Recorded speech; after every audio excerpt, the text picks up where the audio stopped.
ഇനി Skinner's operant conditioning എന്താണ്? Operant conditioning was introduced by B.F. Skinner, focusing on how behavior is shaped by consequences rather than stimulus. അപ്പം Skinner പറയുന്നത് നമ്മൾ എപ്പോഴും stimulus response എന്നാണ് പറയാറുള്ളത് അല്ലേ?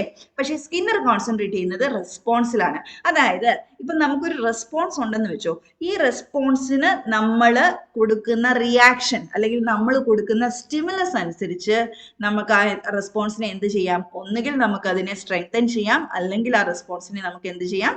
വീക്കൻ ചെയ്യാം. ഓക്കെ, അത് ഡീറ്റെയിൽ ആയിട്ട് നമുക്ക് മനസ്സിലാക്കാം. അപ്പം unlike classical conditioning which involves passive learning, operant conditioning emphasizes active behavior that is influenced by rewards and punishments. അപ്പോൾ ഓപ്പറന്റ് കണ്ടീഷൻ എന്തിനെ പറ്റിയാണ് ഇത് പറയുന്നത്? റിവാർഡ്സ് ആൻഡ് പണിഷ്മെന്റ്സിനെ പറ്റിയാണ് പറയുന്നത്. And this is an active process also. അപ്പൊ സ്കിന്നർ ഒരു experiment ചെയ്തു. സ്കിന്നർ എന്ത് വെച്ചിട്ടാണ് എക്സ്പെരിമെന്റ് ചെയ്തത്? എലി. ഓക്കെ, പൗലോ എക്സ്പെരിമെന്റ് ചെയ്തത് പട്ടിയെ വെച്ചിട്ടായിരുന്നു, സ്കിന്നർ ചെയ്യുന്നത് എലിയെ വെച്ചിട്ടാണ്. അപ്പൊ സ്കിന്നർ ഒരു ബോക്സ് ഉണ്ടാക്കി, ആ ബോക്സിന്റെ പേരാണ് സ്കിന്നർ ബോക്സ്. ഓക്കെ, ഈ സ്കിന്നർ ബോക്സിൽ സ്കിന്നർ എന്താ ചെയ്തത്? ഒരു എലിയാണ് ഇട്ടത്. അതിൽ ആ ബോക്സിനുള്ളിൽ ഒരു ലിവറും ഉണ്ട്. ഈ ഒരു ലിവർ പ്രസ് ചെയ്യുമ്പോൾ സ്കിന്നർ ആ ഒരു സെറ്റപ്പ് നോക്കണം. ആ ലിവർ പ്രസ് ചെയ്യുകയാണെങ്കിൽ എലിക്ക് എന്ത് ചെയ്യും? ഒരു ഫുഡിന്റെ ഒരു പാർട്ടിക്കിൾ വരും എലിയുടെ അടുത്തോട്ട്, അല്ലെങ്കിൽ കിട്ടത്തില്ല. ആ ലിവർ പ്രസ് ചെയ്താൽ മാത്രമേ എന്ത് കിട്ടുന്നുള്ളൂ? ഫുഡ് കിട്ടുന്നുള്ളൂ. അങ്ങനെ ഒരു സെറ്റപ്പ് ആ സ്കിന്നർ ഉണ്ടാക്കി. എന്നിട്ട് അതിൻ്റെ അകത്ത് ഒരു എലിയെയും ഇട്ടു. ഈ ബോക്സിന്റെ ഉള്ളിൽ എന്ത് ചെയ്തു? ഒരു എലിയെയും ഇട്ടു. അപ്പൊ എലി ഒരിടത്ത് ഇറങ്ങിയിരിക്കുമോ? ഇല്ല. എലി ഇങ്ങനെ ഓടി നടന്നപ്പോൾ അറിയാതെ ഈ ലിവർ പ്രസ്സായപ്പോൾ ഫുഡ് കിട്ടി. അപ്പം എന്താണ്? ഈ ലിവർ പ്രസ് ചെയ്തപ്പോൾ എലിക്ക് ഫുഡ് കിട്ടി. ഇത് പലതവണ സംഭവിച്ചു, അറിയാതെ സംഭവിച്ചു. എന്നിട്ട് എന്തായി? ഈ ഒരു എന്താ പറയാ, ലിവർ പ്രസ് ചെയ്യുന്ന ഒരു ആക്ടിവിറ്റി ഓവർ ടൈം, അതായത് സമയം പോകെ എന്തായി? അത് റിപ്പീറ്റഡ് ആയിട്ട് കാണാൻ തുടങ്ങി. ഓക്കെ, അപ്പൊ എലി എന്ത് ചെയ്തു? ഈ ലിവർ പ്രസ് ചെയ്താൽ ഫുഡ് കിട്ടും എന്നുള്ളത് പഠിച്ചു, അല്ലെങ്കിൽ ആ ഫുഡ് കിട്ടുന്നത് കൊണ്ട് ആ എലി ലിവർ പ്രസ് ചെയ്യാൻ എന്ത് ചെയ്തു? പഠിച്ചു. ഈ ഫുഡ് കിട്ടുന്നതെന്ന് പറയുന്നത് എന്താണ്? ഒരു പോസിറ്റീവ് റീഎൻഫോഴ്സ്മെന്റ് ആണെന്ന് പറയാം അല്ലേ? നമ്മളൊരു കാര്യം ചെയ്തപ്പോൾ നമുക്ക് കിട്ടിയ ഒരു എന്താ പറയാ, ഒരു പോസിറ്റീവ് ആയിട്ടുള്ളൊരു സമ്മാനം. ഓക്കെ, അപ്പം ഈ ഒരു ബിഹേവിയർ, ലിവർ പ്രസ് ചെയ്യുന്ന ഒരു ബിഹേവിയർ സ്ട്രെങ്തൻ ചെയ്യാനായിട്ട് നമ്മൾ കൊടുത്തൊരു പോസിറ്റീവ് റീഇൻഫോഴ്സ്മെന്റ് ആണ് എന്ത്? ഫുഡ്. അപ്പൊ ആദ്യം ഒരു പാർട്ടിക്കിൾ കൊടുത്തു, അത് എന്താ പറയാ, എലി ലേൺ ചെയ്തു. അത് കഴിഞ്ഞ് പിന്നെയും എലി അത് ചെയ്തുകൊണ്ടേയിരുന്നു, പ്രസ് ചെയ്തുകൊണ്ടേ ഇരുന്നു. ഓക്കെ, ഇതുപോലെ തന്നെ നെഗറ്റീവ് റീഎൻഫോഴ്സ്മെന്റിന്റെയും പറഞ്ഞു. അതായത് ഒരു ലിവർ പ്രസ് ചെയ്യുമ്പോൾ പ്രസ് ചെയ്യാതിരുന്നാൽ എന്ത് ചെയ്യും? ഷോക്ക് അടിക്കാതിരിക്കും. അപ്പം അതെന്താണ്? അപ്പൊ അങ്ങനെയാണെങ്കിൽ എന്ത് ചെയ്യത്തില്ല എലി? എന്ത് ചെയ്തില്ല എലി? ആ ലിവർ പ്രസ് ചെയ്യാതിരുന്നു. കാരണം ലിവർ പ്രസ് ചെയ്താൽ എന്താ പറ്റുന്നത്? ഷോക്ക് അടിക്കുകയാണ്. ഓക്കെ, സോ നെഗറ്റീവ് റീഎൻഫോഴ്സ്മെന്റും പോസിറ്റീവ് റീഎൻഫോഴ്സ്മെന്റും, ഇതിന്റെ രണ്ടിന്റെയും ഇമ്പോർട്ടൻസ് സ്കിന്നർ ഈ ഒരു എക്സ്പെരിമെന്റിലൂടെ പറയാൻ ശ്രമിച്ചു. ഇതാണ് സ്കിന്നറുടെ ഓപ്പറന്റ് കണ്ടീഷനിങ് എന്ന് പറയുന്നത്. അപ്പം നമുക്ക് നോക്കാം എന്താണ് ഈ റീഎൻഫോഴ്സ്മെന്റ്സ് എന്ന്, അല്ലെങ്കിൽ എന്താണ് ഈ കണ്ടീഷനിങ് നടക്കുന്നത്. കണ്ടീഷനിങ് നടക്കുന്നത് എങ്ങനെയാണെന്നാ പറയുന്നത്? ഒന്നുകിൽ പോസിറ്റീവ് റീഎൻഫോഴ്സ്മെന്റ് അല്ലെങ്കിൽ പണിഷ്മെന്റ് കൊടുക്കുക. ഇത് എങ്ങനെ കൊടുക്കാം? ഇത് തന്നെ പല രീതിയിൽ കൊടുക്കാം അല്ലേ? റീഎൻഫോഴ്സ്മെന്റ് എന്താവാം? പോസിറ്റീവും ആവാം, നെഗറ്റീവും ആവാം. അതേപോലെ തന്നെ പണിഷ്മെന്റും എന്താകാം? പോസിറ്റീവും ആകാം, നെഗറ്റീവും ആവാം. അപ്പൊ പോസിറ്റീവ് പണിഷ്മെന്റും പോസിറ്റീവ് റീഇൻഫോഴ്സ്മെന്റും എന്താണെന്ന് ആദ്യം നോക്കാം. ഓക്കെ, പോസിറ്റീവ് എന്ന് പറഞ്ഞാൽ തന്നെ എപ്പോഴും എന്ത് മനസ്സിൽ വെക്കണം? പോസിറ്റീവ് എപ്പോഴും എന്ത് ചെയ്യുന്നത്? ആഡ് ചെയ്യുന്നത്. ഓക്കെ, സോ പോസിറ്റീവ് റീഇൻഫോഴ്സ്മെന്റ് എന്ന് പറയുമ്പോൾ എന്താ നമ്മൾ പറയാ? അതായത് ഒരു എന്താ പറയാ, പ്ലസന്റ് ആയിട്ടുള്ളൊരു സ്റ്റിമുലസ് കൊടുക്കുക. ഇപ്പൊ നമ്മളൊരു പെർട്ടിക്കുലർ പ്രവൃത്തി കണ്ടാൽ അതിനെ നമ്മൾ അപ്രീഷിയേറ്റ് ചെയ്തു, അല്ലെങ്കിൽ ഒരു ചോക്ലേറ്റ് കൊടുത്തു. ഒരു കുട്ടി പടം വരച്ചു, നമ്മൾ പറഞ്ഞിട്ടൊന്നും അല്ല വരച്ചേ. ഓക്കെ, ഒരു കുട്ടി പടം വരച്ചു. ആ പടം വരച്ചത് കണ്ടപ്പോൾ ക്ലാസ്സിലെ ടീച്ചർ ആ കുട്ടിയെ ഒന്ന് അപ്രീഷിയേറ്റ് ചെയ്തു. കൊള്ളാലോ, നന്നായിട്ട് വരച്ചിട്ടുണ്ടല്ലോ എന്ന് പറഞ്ഞു, അല്ലെങ്കിൽ ഒരു ടോഫി കൊടുത്തു. അതെന്താണ്? കൊടുക്കുകയാണ് നമ്മൾ അല്ലേ? അത് പോസിറ്റീവ് റീഇൻഫോഴ്സ്മെന്റ് ആണ്. എന്നാൽ പോസിറ്റീവ് പണിഷ്മെന്റ് എന്ന് പറയുന്നത് എന്താണ്? ഇതേ പടം വരച്ചു, ക്ലാസ് ടൈമിലാണ് വരച്ചത്, നമ്മൾ എന്ത് ചെയ്യും? ഒരു വഴക്ക് കൊടുക്കും അല്ലേ? വഴക്ക് പറയും. അവിടെ വഴക്ക് പറയാന്ന് പറഞ്ഞത് എന്താണ്? നമ്മൾ കൊടുക്കുകയാണ് അല്ലേ? അതുകൊണ്ട് പക്ഷെ അത് പ്ലസന്റ് ആണോ?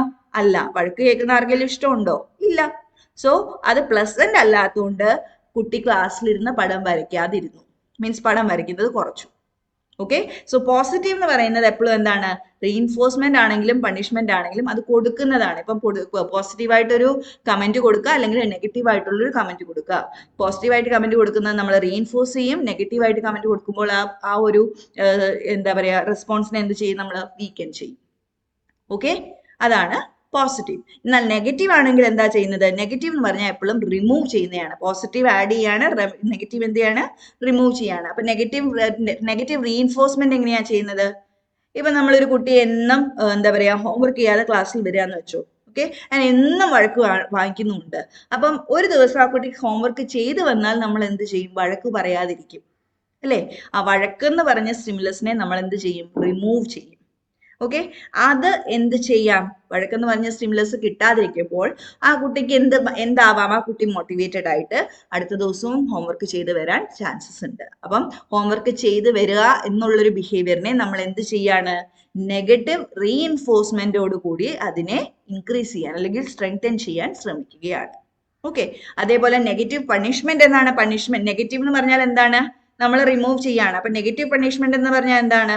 ഇപ്പൊ നമ്മൾ പറയാണ് കുട്ടി ഒരു പേജ് വർക്ക് ചെയ്യാൻ കൊടുത്തു, മാത്സിന്റെ ഒരു പേജ് വർക്ക് ചെയ്യാൻ കൊടുത്തു. അത് ചെയ്ത് കഴിഞ്ഞാൽ നമ്മൾ പൊതുവെ എന്ത് ചെയ്യുന്നുണ്ട്?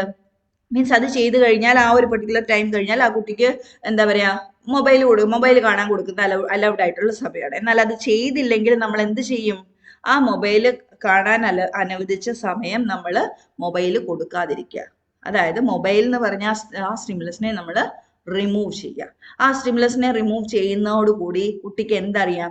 ഇത് ചെയ്തിട്ടില്ലെങ്കിൽ, അതായത് ഹോംവർക്ക് ചെയ്യാതിരുന്നാൽ എന്ത് ചെയ്യും? മൊബൈൽ ടൈം റിമൂവ്ഡ് ആയിരിക്കും, ക്യാൻസൽ ആവും. ഓക്കെ, സോ അതും എന്ത് ചെയ്യാം? ചെയ്യാതിരിക്കുന്ന ആ ബിഹേവിയറിനെ നമുക്ക് എന്ത് ചെയ്യാം? അതായത് ഹോംവർക്ക് ചെയ്യാതിരിക്കുന്ന ആ ബിഹേവിയറിനെ നമുക്ക് വീക്കൻ ചെയ്യാം അല്ലെങ്കിൽ ഡിക്രീസ് ചെയ്യാം. ഓക്കെ, ഇതാണ് ഓപ്പറന്റ് കണ്ടീഷനിൽ നമ്മൾ യൂസ് ചെയ്യുന്നത്. ഓക്കെ, എന്തൊക്കെയാണ്? റീഇൻഫോഴ്സ്മെന്റും പണിഷ്മെന്റും. റീഇൻഫോഴ്സ്മെന്റ് പോസിറ്റീവും ഉണ്ട് നെഗറ്റീവും ഉണ്ട്, പണിഷ്മെന്റും പോസിറ്റീവും ഉണ്ട് നെഗറ്റീവും ഉണ്ട്. പോസിറ്റീവ് എന്ന് പറഞ്ഞാൽ എപ്പോഴും ആലോചിക്കുക, പോസിറ്റീവ് എന്ന് പറഞ്ഞാൽ എന്താണ്? നമ്മൾ സംതിങ് നമ്മൾ ആഡ് ചെയ്യാണ് ചെയ്യുക. അതായത് ഒന്നുകിൽ നമ്മൾ പ്രൈസ് ചെയ്യാന്ന് പറഞ്ഞാൽ നന്നായിട്ടുണ്ട് എന്ന് പറയുക, അല്ലെങ്കിൽ നമ്മൾ വഴക്ക് പറയുക. ഇത് രണ്ടും പോസിറ്റീവ് ആണ്, കാരണം നമ്മൾ അത് രണ്ടും ആഡ് ചെയ്യാണ്. നെഗറ്റീവ് എന്ന് പറഞ്ഞാൽ എന്താണ്? നെഗറ്റീവ് റീഇൻഫോഴ്സ്മെന്റ് എന്ന് പറഞ്ഞാൽ എന്താണ്?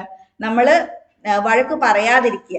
ഓക്കെ, ഒരു കാര്യം ചെയ്തു നമ്മൾ വഴക്ക് പറയാതിരിക്കുക, അല്ലെങ്കിൽ നമ്മൾ കൊടുക്കുന്ന സാധാരണ പണിഷ്മെന്റ് ആണെങ്കിൽ എന്താണ്? നമ്മൾ സാധാരണ അലൗ ചെയ്യുന്ന ഒരു കാര്യം നമ്മൾ അലൗ ചെയ്യാതിരിക്കുക, റിമൂവ് ചെയ്യുക.